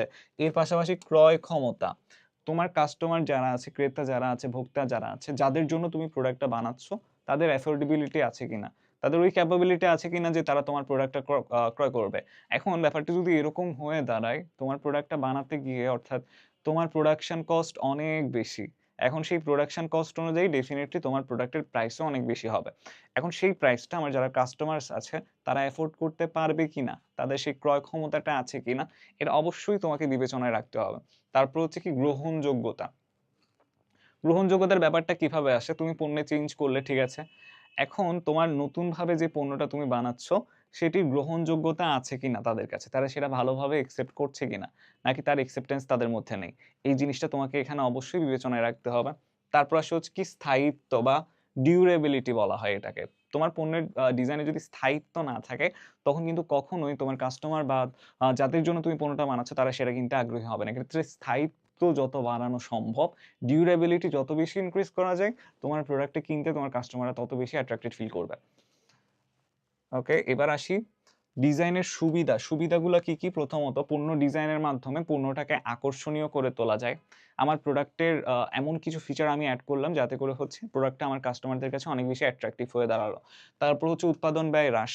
আমার প্রোডাক্টটাকে আমি এমনভাবে ডিজাইন করব, যাতে করে কম খরচে এবং হচ্ছে কম শ্রম দিয়ে, কম সম্পদ ব্যবহার করে আমার প্রোডাক্টটা প্রোডিউস করতে পারি। তখন কিন্তু আমার উৎপাদন ব্যয় হ্রাস পাবে। একই সাথে উপযোগ সংযোগ। উপযোগ সংযোগ মানে হচ্ছে কি অভাব পূরণের ক্ষমতা, উপযোগ বলা হয়। এই অভাব পূরণের ক্ষমতাটাকে কিভাবে আমি ডিজাইনিং এর সাথে সংযুক্ত করতে পারি। মানে আমার কাস্টমারদের কি অভাব, কোনটার প্রয়োজন আছে তাদের, সেটাকে আইডেন্টিফাই করে, সেটার উপরে বেস করে বা সেটার উপরে ভিত্তি করে আমার প্রোডাক্টটাকে আমি এমনভাবে সাজাবো বা পণ্যটাকে এমনভাবে ডিজাইন করব, যেন তার এই উপযোগ সংযোগটা থাকে, এবং লাস্টলি প্রতিযোগিতা মোকাবিলা। মার্কেটে তোমার অনেক কম্পিটিটর থাকবে। এখন তোমাকে চিন্তা করতে হবে কাস্টমাররা তোমার কাছে কেন আসবে? তোমার প্রোডাক্ট তারা কেন ক্রয় করবে? তুমি কেন অন্যদের থেকে ভিন্ন? এরকম কিছু পয়েন্ট তোমার, বা এরকম কোনো কিছু সার্ভিস বা এরকম কিছু ইউটিলিটিস ডেফিনিটলি তোমার প্রোডাক্টে তোমাকে এনশিওর করতে হবে, এবং যেটা ভালোভাবে তোমার কাস্টমারদের কাছে অ্যাডভার্টাইজ করতে হবে যে তোমার প্রোডাক্টে এটা বেটার, তোমার প্রতিযোগীদের তুলনায় এটা বেটার। সো এই জিনিসটা কিন্তু তোমাকে অবশ্যই এনশিওর করতে হবে, যেটা আলটিমেটলি তোমার কাস্টমার এনগেজমেন্ট বাড়াবে। সো প্রতিযোগিতায় টিকে থাকতে হলে তোমাকে প্রতিযোগীদের সম্পর্কে, অর্থাৎ তোমার কারেন্ট মার্কেটে যারা কম্পিটিটর আছে তোমার, তাদের সম্পর্কে ভালো একটা আইডিয়া তোমার অবশ্যই থাকতে হবে, এবং সেই কম্পিটিটরদেরকে টেক্কা দেওয়ার মতো ওই ক্যাপাবিলিটিও তোমার মধ্যে থাকতে হবে। এবার আসি পণ্য ডিজাইনের ক্ষেত্রে গুরুত্বগুলো কি কি। প্রথমত, ডিজাইন করার মাধ্যমে আমরা কি দেখলাম? আকর্ষণ সৃষ্টি হচ্ছে। আমার যারা কাস্টমার আছে তাদেরকে হচ্ছে আমি আমার প্রোডাক্টের প্রতি অ্যাট্রাক্টেড করে তুলতে পারছি। তার পাশাপাশি আমার প্রোডাকশন কস্ট আগের থেকে অনেকটাই কমে গিয়েছে। আমি কম অর্থ, তারপর হচ্ছে কম শ্রম, কম সময় দিয়ে আমার প্রোডাক্টের কোয়ালিটি বজায় রেখে আমি প্রোডাক্ট প্রোডিউস করতে পারছি। তারপর হচ্ছে কি, আমার উপযোগ সংযোগ, অভাব পূরণের ক্ষমতা সৃষ্টি হচ্ছে, এবং আমার যারা ক্রেতা গোষ্ঠী আছে তাদের অভাব পূরণের মাধ্যমে এখানে উপযোগ সংযোগটা নিশ্চিত করতে পারছি। সেই সাথে আরেকটা ব্যাপার যেটা হচ্ছে কি সহজ বহন। সহজে আমার যে প্রোডাক্ট, সে প্রোডাক্টটা যেন ক্যারি করা যায়। আমার পণ্যটা যেন সহজে বহন করা যায়। এই জিনিসটা এখানে গুরুত্বপূর্ণ। এবং লাস্টলি কোয়ালিটি বা মান, এই মানের সাথে কোনোভাবে কোনো ধরনের কম্প্রোমাইজ করা যাবে না। তোমাকে অবশ্যই মাথায় রাখতে হবে যেন প্রোডাক্টের কোয়ালিটি বা উন্নত মান বজায় রাখা সম্ভব হয়। মান যদি ভালো না হয়, তুমি যাই করো না কেন, তোমার কাছে কোনো ধরনের কাস্টমার আসবে না। তারা ডেফিনিটলি তোমার কম্পিটিটরদের কাছেই চলে যাবে। সো কোয়ালিটি বজায় রাখাটাই কিন্তু এখানে অন্যতম মুখ্য একটা বিষয়। এর পাশাপাশি দেখো, নতুন পণ্য প্রবর্তন করতে হবে। অবশ্যই মার্কেটে যখন নতুন কোনো একটা প্রোডাক্ট আসে, তখন সেই প্রোডাক্টের দিকে সবাই ধাবিত হয়। সবাই চায় সেই প্রোডাক্টটি ক্রয় করতে। কাজেই তুমি যখন নতুন পণ্য প্রবর্তন করবার ধারণা তোমার মধ্যে থাকবে, বা নতুন পণ্য তুমি প্রবর্তন করবে, দেখবে যে হচ্ছে কি তোমার প্রফিটেবিলিটি বাড়ছে। তারপর ভোক্তাদের ক্রয় ক্ষমতা বৃদ্ধি। ভোক্তাদের ক্রয় ক্ষমতা বৃদ্ধি কিভাবে করানো যায়? পণ্যের দাম কমিয়ে। পণ্যের দাম কমানোর ক্ষেত্রে মানের বিষয়টা কিন্তু মাথায় রাখতে হবে। মান বজায় রেখে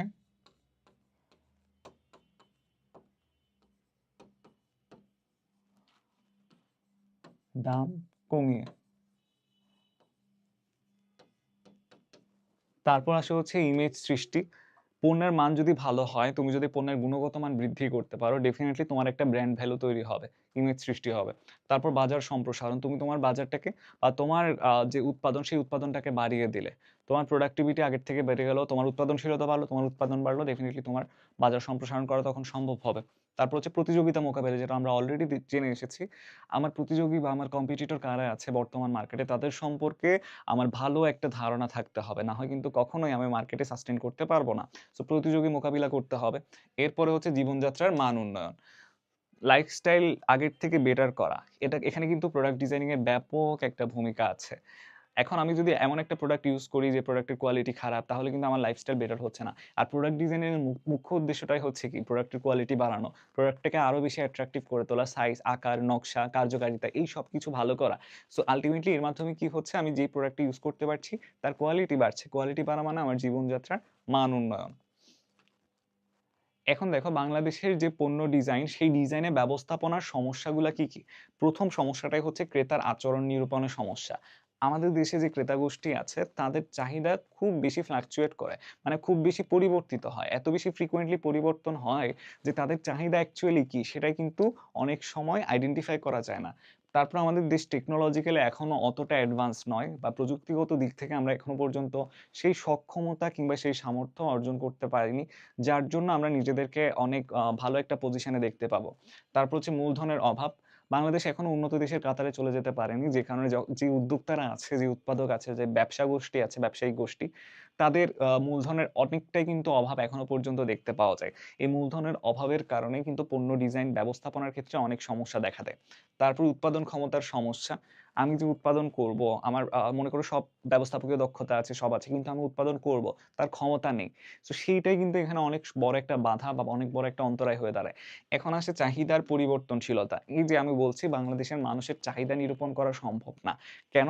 এরা অনেক বেশি চেঞ্জ হয়, অনেক বেশি ফ্লাকচুয়েট করে এই ডিমান্ডটা।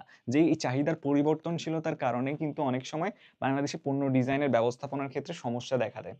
তার পাশাপাশি ক্রেতাদের রুচি এবং ফ্যাশনের পরিবর্তন। এই যে আমরা বলছি, নতুন করে কোনো একটা ট্রেন্ড যখন মার্কেটে আসে তখন সবাই সেই ট্রেন্ডটার দিকে ধাবিত হয়। সেই ট্রেন্ডটা কয়েকদিন চলে, তারপর সেটাকে সবাই ব্যাকডেটেড বলে। আবার নতুন করে একটা ট্রেন্ড আসে। তো চাহিদা এবং রুচির পরিবর্তন হয়ে যায়। তার পাশাপাশি পর্যাপ্ত প্রশিক্ষণের অভাব আছে। আমাদের এখানে ট্রেনিং বা তোমার যে প্রশিক্ষণ প্রদান, সেটার কিন্তু পর্যাপ্ততা খুব একটা দেখা যায় না। যার কারণে দেখা যায় যে ট্রেনিং পেলে প্রোডাক্টিভিটি যত বেশি বাড়ানো যেত, সেটা কিন্তু এখন সম্ভব হচ্ছে না। সো ওই লো লেভেল ট্রেইনড যে এমপ্লয়ি কিংবা হচ্ছে তোমার যে শ্রমিক বা লেবার আছে, তাদেরকে দিয়ে আপাতত আমাদেরকে কাজ চালিয়ে নিতে হচ্ছে। সো প্রশিক্ষণের একটা অভাব এখানে কাজ করছে। তারপর বাস্তবায়নের ধীর গতি। আমাদের এখানে করাপশন কিংবা দুর্নীতি এতই বেশি, তুমি নতুন করে কোনো একটা পরিকল্পনা নিলে সেই পরিকল্পনায় যে প্ল্যানিং ডিজাইন, এই সবকিছু বাস্তবায়ন করতে গেলে দেখবে তোমার অনেক অথরিটি পার হয়ে আসা লাগবে। সো তখন কিন্তু আলটিমেটলি আমার কাজের গতিশীলতা অনেকটাই কমে যায়। সো তারপর হচ্ছে দেখো পণ্যের মূল্য বৃদ্ধি। আমাদের এখানে পণ্যের দাম ক্রমাগত বাড়ে। দাম বাড়লে সেটার কমার নাম নেই। সো দাম যখন বেড়ে যায় তখন দেখা যায় যে হচ্ছে কি, এই ডিজাইনের পরিবর্তনে সেটা বা ডিজাইন পরিবর্তন ব্যবস্থাপনায় সেটা অনেকটাই বড় বাধা হয়ে দাঁড়ায়। তারপর নকল হবার প্রবণতা। এই আমার মনে করো বাজারে একটা প্রতিষ্ঠান নতুন করে একটা পণ্য নিয়ে আসলো, সাথে সাথে অন্যান্য প্রতিষ্ঠানগুলো চেষ্টা করবে সেই পণ্যটাকে নকল করে অন্য আরেকটা পণ্য বানানোর জন্য। তো এই নকল করার প্রবণতার কারণে অনেক সময় ডিজাইন ব্যবস্থাপনার ক্ষেত্রে ব্যাপক সমস্যা দেখা দেয়। এরপরে আসে উত্তম পণ্য ডিজাইনের বৈশিষ্ট্যগুলা কি কি? উত্তম পণ্য ডিজাইনের প্রথম বৈশিষ্ট্য হচ্ছে কাস্টমার স্যাটিসফ্যাকশন, ক্রেতা সন্তুষ্টি নিশ্চিত করা। তার পাশাপাশি এগুলো কম্পিউটারাইজড হয়ে থাকে। যেহেতু সিস্টেমগুলো কম্পিউটারাইজড, এখানে ভুল ভ্রান্তি হওয়ার প্রবণতা অনেকটাই কম। এখন দেখো এখানে ফ্লেক্সিবিলিটি আছে। নমনীয়তা বলতে ফ্লেক্সিবিলিটি মানে হচ্ছে পরিবর্তনশীলতা বোঝায় এখানে।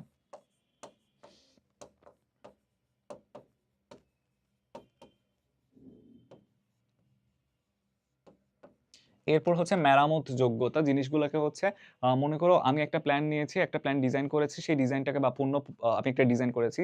সেই ডিজাইনটা যদি কোনোভাবে ফ্র্যাকচার হয় তখন ওইটাকে আমি মেরামত করতে পারছি কিনা।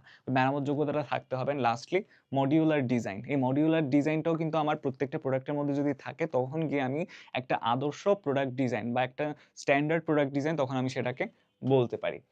এর পাশাপাশি ক্ষুদ্র এবং হালকা। আমার পণ্য যত বেশি ক্ষুদ্র এবং হালকা হবে, তখন কিন্তু সেটাকে আমরা একটা আদর্শ পণ্য ডিজাইন বলবো। তার পাশাপাশি মান যেন বজায় থাকে। মানের ক্ষেত্রে আপোষহীনতা মানে হচ্ছে মান অর্থাৎ কোয়ালিটি নিয়ে কোনো ধরনের কম্প্রোমাইজ করা যাবে না। কোয়ালিটি যেন মেইনটেইন করা যায় সবসময়। উপযোগ সংযোগে যে অভাব পূরণের ক্ষমতা সেটাও কিন্তু এখানে থাকতে হবে। দেখো সেইম কনসেপ্ট গুলাই কিন্তু এখানে বারবার রিপিট হচ্ছে। সো তুমি যদি একবার একটা এট লিস্ট কনসেপ্ট ভালোমতো বুঝে থাকো, সেটা কিন্তু দ্বিতীয়বার আর পড়তে হচ্ছে না। বিক্রয়োত্তর সেবা। আমি আমার পণ্য বিক্রি করে ফেলেছি, তারপরও আমার কাস্টমারদের সাথে আমার লিঙ্ক আপ আছে কিনা। এরপর হচ্ছে কি আকর্ষণযোগ্যতা। আমার প্রোডাক্টটাকে আমি কত বেশি অ্যাট্রাকটিভ ভাবে আমার কাস্টমারদের কাছে তুলে ধরতে পারছি। এখন আমরা কিছু এমসিকিউ দেখবো। এখানে প্রথম যে এমসিকিউটা আছে, স্থাপত্য ডিজাইন কোন ধরনের? স্থাপত্য ডিজাইন হচ্ছে কোন ধরনের ব্যয়? এটা ডেফিনেটলি হচ্ছে একটা উৎপাদন ব্যয়। এরপরে যদি আসি, পণ্য ডিজাইন কত প্রকার? প্রোডাক্ট ডিজাইনের ক্ষেত্রে আমরা 4 প্রকার দেখেছিলাম না পণ্য ডিজাইন। সো ডেফিনেটলি এটার আনসার হবে কত? 4 প্রকার। এখন দেখো নান্দনিক ডিজাইনে কি গুরুত্ব দেওয়া হয়? আকর্ষণীয়তাকে কতটুকু বা বাহ্যিক সৌন্দর্য এবং কতটুকু হচ্ছে সেটা বাহ্যিক সৌন্দর্যটা কত ভালো হবে, যেমন হচ্ছে আকৃতি, রং, নকশা, এই জিনিসগুলোকে গুরুত্ব দেওয়া হয়। এখানে আকর্ষণীয়তা কিন্তু অনেক সময় তোমাদের আনসার তোমাদের মনে হতে পারে। দেখো সেটা কিন্তু আলটিমেটলি এখানে আনসার হবে না। এই দুইটা কাইন্ডলি রিলেটেড। আকৃতি, রং, নকশা এগুলো কিন্তু আকর্ষণীয়তায় বাড়ায়। কিন্তু আমার এখানে আনসার হবে বাহ্যিক সৌন্দর্য। যদি এখানে বাহ্যিক সৌন্দর্য না থেকে অভ্যন্তরীণ সৌন্দর্য থাকতো, তখন কিন্তু তোমরা এখানে আকর্ষণীয়তাটাকে আনসার বলতে পারতে। এবার যদি আসি পরের প্রশ্নে, সারা ফ্যাশনস বাংলাদেশ বাংলা নববর্ষ উপলক্ষে তাদের পোশাকে বিভিন্ন রং এবং বৈচিত্র্য আনে। কোন ডিজাইনের কথা এখানে বলা হয়েছে?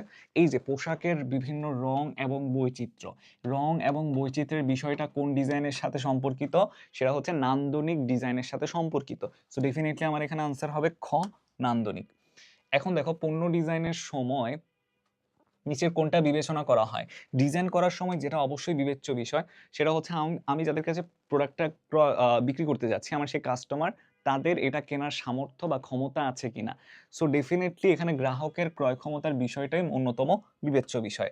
এখন হচ্ছে আমরা একটা সৃজনশীল দেখবো। এখানে কি বলা হয়েছে দেখো, পটুয়াখালীর মুসলিম জুয়েলার্সে অত্যন্ত নিপুণ হাতে কি করা হচ্ছে? দৃষ্টিনন্দন স্বর্ণালঙ্কার তৈরি করা হয়। এখন ক্রেতাদের পছন্দ মতো অলঙ্কার সবসময় সরবরাহ করতে পারায় তাদের খ্যাতি লাভের পাশাপাশি কি হলো, প্রচুর মুনাফা তারা অর্জন করতে পারছে। একইভাবে বর্তমানে তারা আধুনিক সরঞ্জামাদি ব্যবহারের মাধ্যমে আরো উন্নত মানের অলংকার তৈরি করছে। আমার এখানে প্রথমেই যে কথাটা আসলো, ব্যবহারিক ডিজাইন কি? ব্যবহারিক ডিজাইন যখন আমরা পড়েছি তখন আমরা দুইটা বিষয় দেখেছি, কার্যকারিতা এবং উপযোগিতা।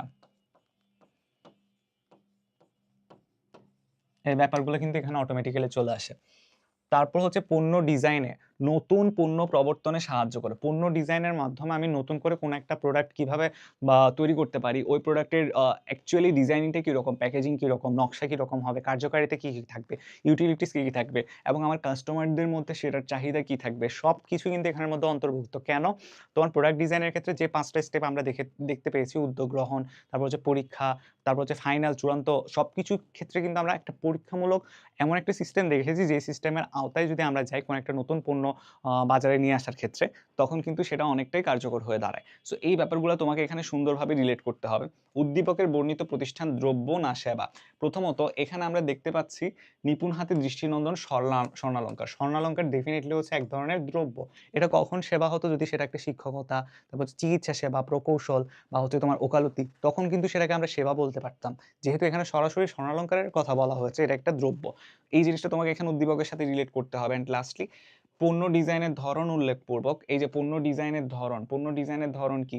এখানে আমরা দেখতে পাচ্ছি যে উন্নত মানের স্বর্ণালঙ্কার এখানে সরবরাহ করতে পারছে। নিপুণ হাতে দৃষ্টিনন্দন স্বর্ণালঙ্কার, তার মানে এটা হচ্ছে নান্দনিক ডিজাইন। এই যে দৃষ্টিনন্দন স্বর্ণালঙ্কার, ক্রেতাদের পছন্দ মতো অলঙ্কার সরবরাহ করতে পারছে। সুতরাং এখানে হচ্ছে তারা প্রচুর মুনাফা তৈরি করছে, এবং তার পাশাপাশি আধুনিক সরঞ্জামাদি ব্যবহারের মাধ্যমে তারা আরো উন্নত মানের অলঙ্কার তৈরি করছে। আধুনিক সরঞ্জামাদি, এই যে আধুনিক সরঞ্জামাদির কনসেপ্ট যদি আসে, এখানে যদি তোমার প্রযুক্তিগত সংযুক্তি আমরা দেখতে পাই, তখন কিন্তু সেটা হয়ে যাবে আলটিমেটলি আমার উৎপাদন ডিজাইন। এবার যদি আমরা আসি পরের সৃজনশীলে, মিসেস রাবেয়া একটা উৎপাদনকারী প্রতিষ্ঠানের পণ্য ডিজাইন করেন এবং প্রতিযোগিতামূলক বাজারে টিকে থাকার জন্য তিনি পণ্য ডিজাইনের ক্ষেত্রে উন্নত প্রযুক্তির ব্যবহার করেন। পণ্য ডিজাইনে উন্নত প্রযুক্তির ব্যবহার, এটা কিসের উদাহরণ? এটা হচ্ছে কি উৎপাদন ডিজাইন।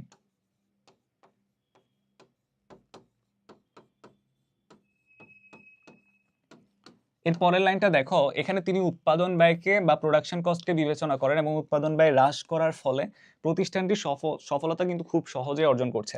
এখন পণ্য ডিজাইন বলতে কি বোঝায়? আমরা এতক্ষণ ধরে যা যা পড়লাম, পণ্য ডিজাইন হচ্ছে সেটাই। পণ্য ডিজাইন মানে কি? একটা পণ্যকে তার রং, তারপর হচ্ছে আকৃতি, নকশা, গুণাগুণ, কার্যকারিতা, সবকিছুর বিবেচনায় বা এই সবকিছুর সমন্বয়ে এমন একটা ডিজাইন করা, যাতে করে হচ্ছে পণ্যটা কাস্টমারদের কাছে অ্যাকসেপ্টেবল হয়, আকর্ষণীয় হয়। এটাকে পণ্য ডিজাইন বলা হয়। এটাকে সুন্দরভাবে হচ্ছে সংজ্ঞাটা দেওয়া আছে আমাদের স্লাইডে, কিন্তু খুব সুন্দরভাবে উপস্থাপন করেছি। এক্সাক্ট অ্যাকুরেট সংজ্ঞাটা লিখতে হবে। তারপর আসি, নান্দনিক ডিজাইন পণ্যের বিক্রয় বৃদ্ধিতে সহায়ক। নান্দনিক ডিজাইন কি করে? রং, আকৃতি, নকশা, এইগুলা নিয়ে কাজ করে, অর্থাৎ বাহ্যিক সৌন্দর্য নিয়ে কাজ করে।